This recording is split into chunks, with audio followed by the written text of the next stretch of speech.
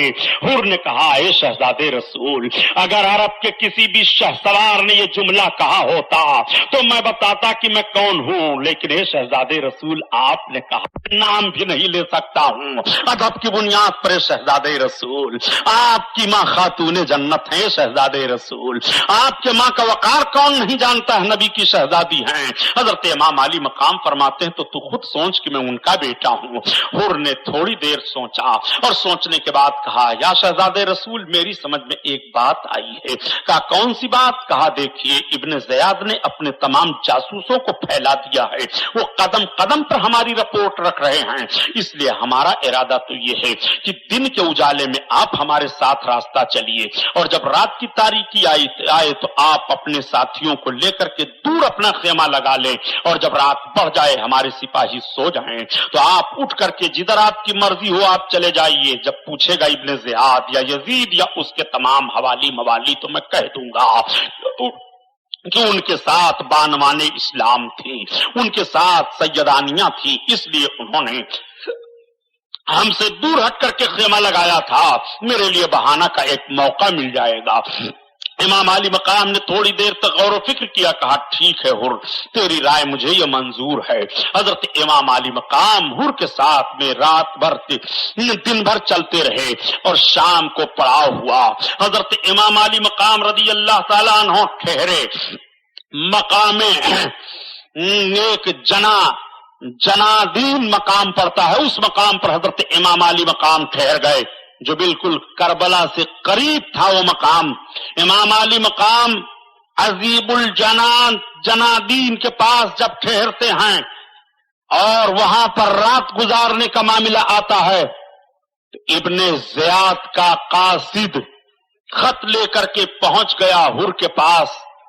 حر نے اس خط کو دیکھا، اس خط کا یہ مضمون تھا کہ حر، اگر تمہیں حسین ابن علی کہیں مل جائیں تو ان کے ساتھ رعایت کرنے کی ضرورت نہیں ہے، حسین ابن علی تمہیں ملیں تو ان کو جلدی سے جلدی ابن زیاد کے پاس پیش کرو، سختی کرنے پر تشدد کرو، بہرحال ان کو گھیرے میں لے لو، کسی طرف سے جانے نہ پائیں، اور بھی دوسرے راستوں سے ناکہ بندی کر دی گئی ہے۔ حر اس خط کو لے کر کے امام علی مقام کی بارگاہ میں آئے، عرض کرتے ہیں، حضور یہ ابھی ابھی قاصد خط لے کر کے آیا ہے کوفہ سے۔ آپ نے خط کو دیکھا، خط کو پڑھنے کے بعد حر کو واپس کر دیا، کہا، حر تیرا ارادہ پھر کیا ہے؟ حر نے عرض کیا حضور جو میں نے ارادہ کر لیا ہے وہ کر لیا ہے. میں نے عرض کر دیا آپ سے کہ آپ رات کی تاریکی میں نکل جائیں, میں جواب دے لوں گا ابن زیاد کو, یہ میری پوری ذمہ داری ہے. اب آپ ذرا ملاحظہ فرمائیے, حضرت امام عالی مقام نے اپنا خیمہ دور لگایا, حر کا خیمہ دور تھا. رات کی جب تاریکی بڑھی, امام عالی مقام نے اندازہ لگایا یہ سب کے سب سو گئے ہیں, تو اپنے سارے ساتھیوں کو جگاتے ہیں, راستہ بدل دو, چلو نکل چلو. سارے لوگ راستہ بدل کر کے نکل رہے ہیں, قدم چلتے رہے. جب چاند کی چاندنی پھیل گئی اور مکمل اجالا میدان میں پھیلا, امام علی مقام رضی اللہ تعالیٰ عنہ ایک گاؤں سے گزر رہے ہیں. کسی سے ملاقات ہوئی گی, پوچھ لیا کہ یہ کون سا گاؤں ہے. بتانے والے نے بتا دیا کہ اس گاؤں کا نام اور اس میدان کا نام میدان نینوا ہے.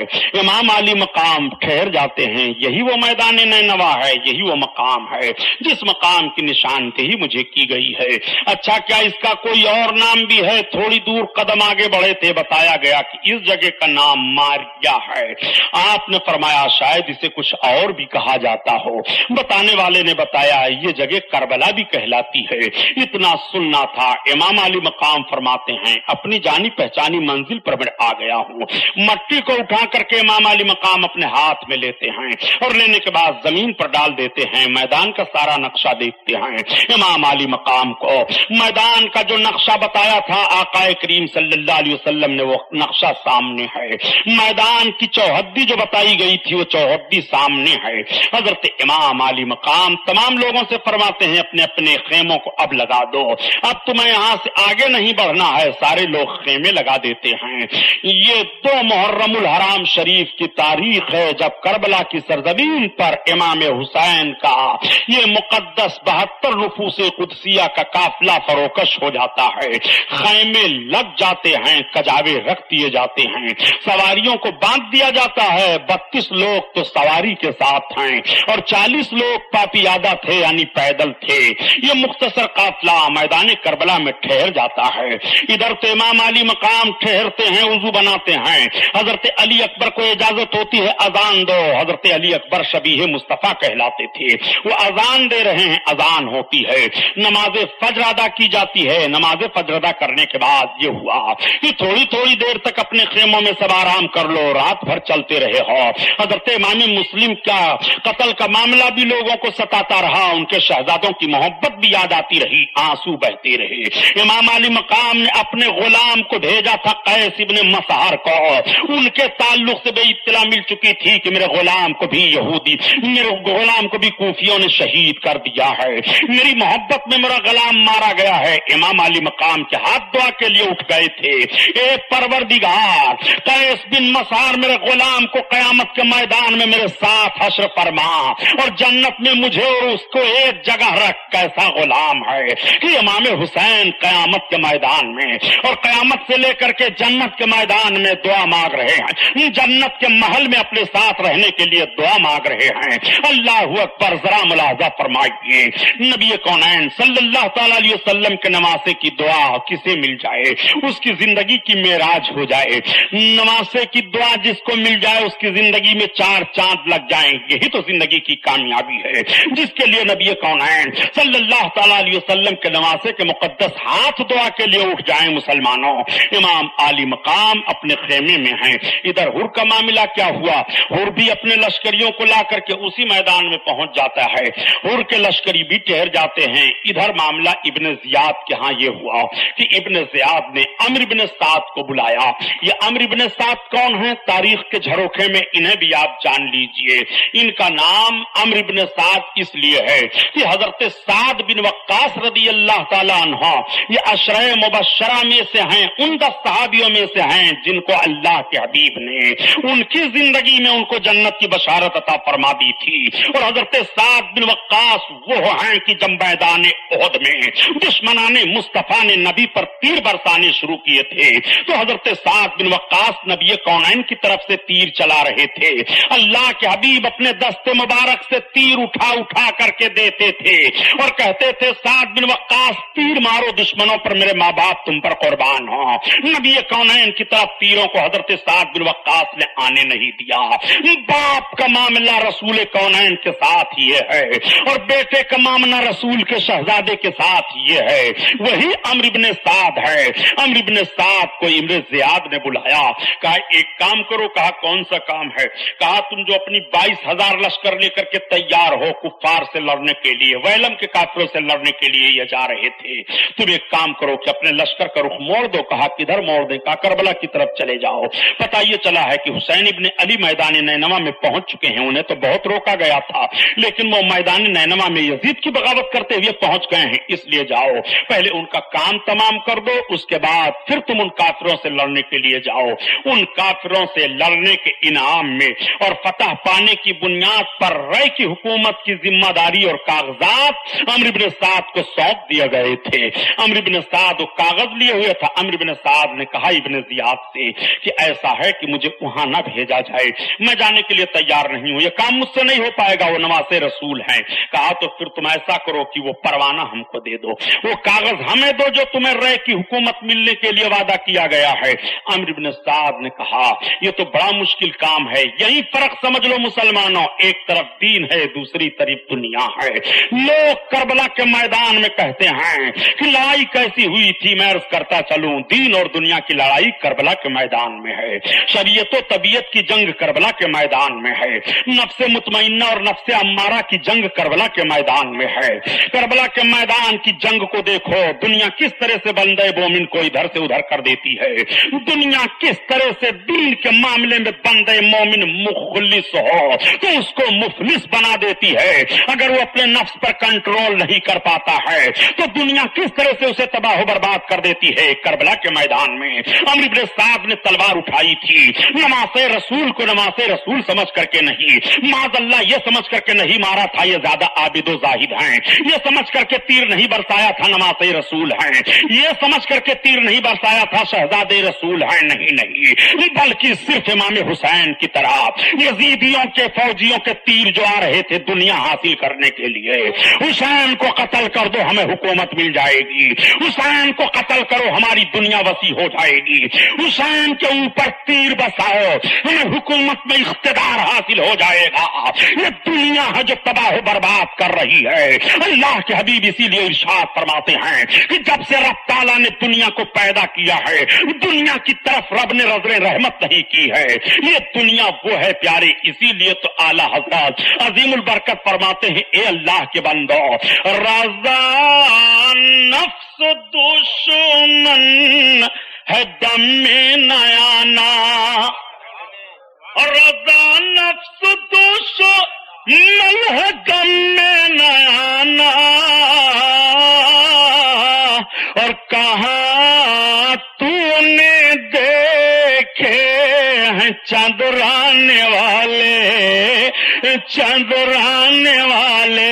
نعرہ تکبیر، نعرہ رسالت، مذہب اسلام، مسلک اعلی حضرت علامہ سبحانی صاحب قبلہ. سبحان اللہ سبحان اللہ. ایک بات میں عرض کر دوں پیارے تاکہ تقریر بھی ہوتی رہے تحریک بھی چلتی رہے. سبحان اللہ.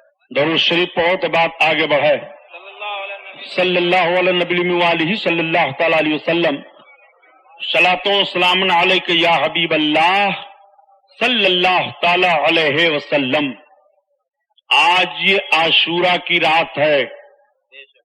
اس رات میں امام عالی مقام کا ذکر آپ سن رہے ہو، بڑے خوش نصیب ہو پیارے. اپنے نفس کو کنٹرول میں رکھو، نفس امارہ کو مارو. دین اور دنیا کا معاملہ آپ اپنی نگاہوں کے سامنے رکھو. ابھی میں پوری وضاحت کے بعد عرض کروں گا تو انشاءاللہ داستان امام حسین سننے کے بعد آپ کی آنکھیں بھیگ جائیں گی. امام عالی مقام کی شہادت کا معاملہ کوئی افسانہ نہیں ہے، لیکن جو میں نے تحریک کے تعلق سے عرض کیا ہے